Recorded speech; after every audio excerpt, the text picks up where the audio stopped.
Hi everyone, Chicken here. In the last video, we talked about art styles and I mentioned that one way to train yourself to draw in a certain style is to do studies. In this lesson, I will be explaining methods of studying and teach you ways to specifically study color and anatomy. I'll also be talking about the importance of honing your observation skills and how you can use them to improve. When we're doing studies, it can be very useful to just copy and try to replicate exactly what we see. That way, our brain and hands will recognize how to move and what kind of exaggerations are present in the artwork. And when you work on your own art, your brain will more likely be able to remember those movements and exaggerations and then repeat it. So if you're trying to paint hair like a certain artist, try copying exactly what you see. You will learn and internalize how and where the hair tends to fall or where the shadows are present. So referencing our previous lesson, it's important to do this with different artists so you take little bits from each of them and not everything from one. Now I want to focus on two big study topics, anatomy and color choice. Firstly, for anatomy, I'd like to introduce several levels of study that you can do based on your current skill level. For all of them, we'll be relying on photo references. If you're still a beginner and you're still starting out, go ahead and trace right on top of the reference. I lowered the opacity of the reference layer so that we can see our lines more clearly.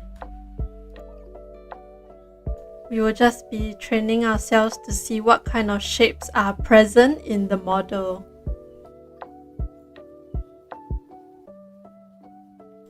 Try to pay attention at what kind of angles the arms, legs, torso and hips are at.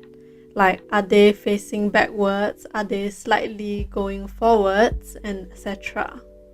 Remember to draw the curves in the arms and the legs, like the sausages, to indicate its volume and the way it's facing.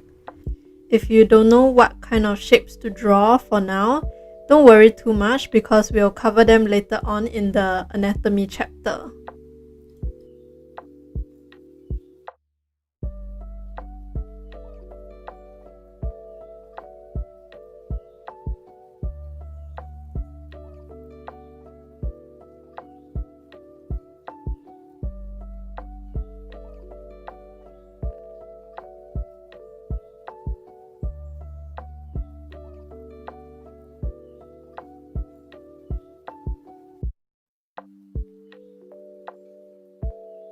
And keep on doing this until you think the form looks good when you take it away from the reference below. When you're happy with how it looks and you're comfortable tracing the shapes, go ahead and start drawing on the lines of the body contour while looking at the reference.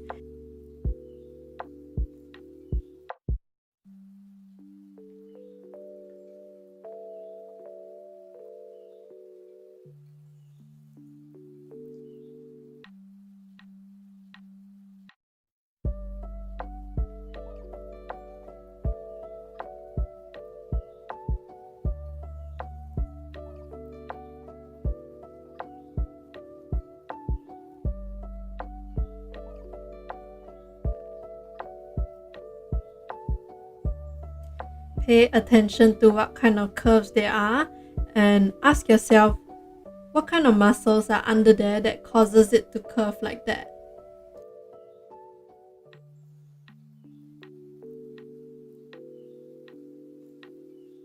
Just to recap before we finish up here, for level 1, trace the basic shapes directly over the reference photo. Do that until you're comfortable making the basic shapes of the human body and you're happy with how it looks. For level 2, you can start drawing the outline of your character while looking at the model reference. And for level 3, if you feel like you're comfortable with level 1 and 2, go through both steps while looking at the model reference without tracing at all. Now moving on to colors. A cool trick that I learned is to have a painting that I'm studying open on a canvas and color pick them to see on the color wheel where they sit. Take note of how saturated or how dark they are. You can even bring the color wheel here and move them around to see how they transition from light to shadow. We can see that the brightest part is very white but is not saturated at all.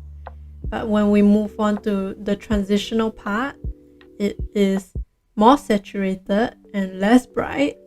And finally, when we get to the shadow, it's less bright, but we notice that the saturation didn't change that much. Or in this piece, we can try and study how the colors change as we get further away. So let's see. In this rock that's closer to us, our colors lie here. But when we color pick from something further away, we notice brightness goes up, saturation goes down, and the hue shifts more towards the blue side.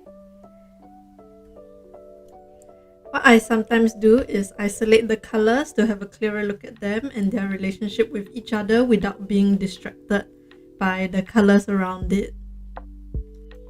For example, in this piece, when this color is on top of this bright orange, it appears blue. But when we color pick it, we can see that it's actually a shade of pink.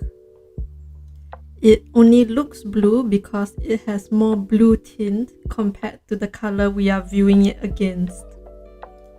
So there's a lot we can learn by dissecting a piece of art. You can do this with your favorite artists. See what kind of colors they use. You can notice if their color palette tends to be darker and less saturated, or if their color palette tends to be lighter and maybe more saturated in the shadows but less in the light. Ask yourself why you think they chose these colors, and if it's something you like, you can try to incorporate them into your own art too. I believe a big part of improving also lies in your observation skills. When viewing other people's artwork, in order to use them to improve our own art, we not only need to look at the art, but observe it. We are trying to pick out what makes the art piece look good and why.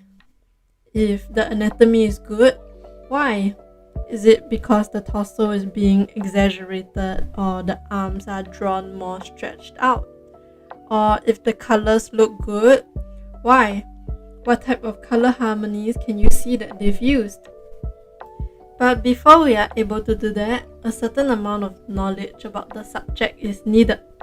And my aim is to give you that knowledge in the following lessons, so you can better appreciate and pick out the artistic decisions made by the other artists and use them in your art as well. So please just keep this in mind, and the next time you see an artwork you really like, pick out what you like about it and ask yourself why you think that artist made that decision. To recap, we learned about how to study effectively and the importance of observation. In the next lesson, we will move on to how to use brushes and shading techniques.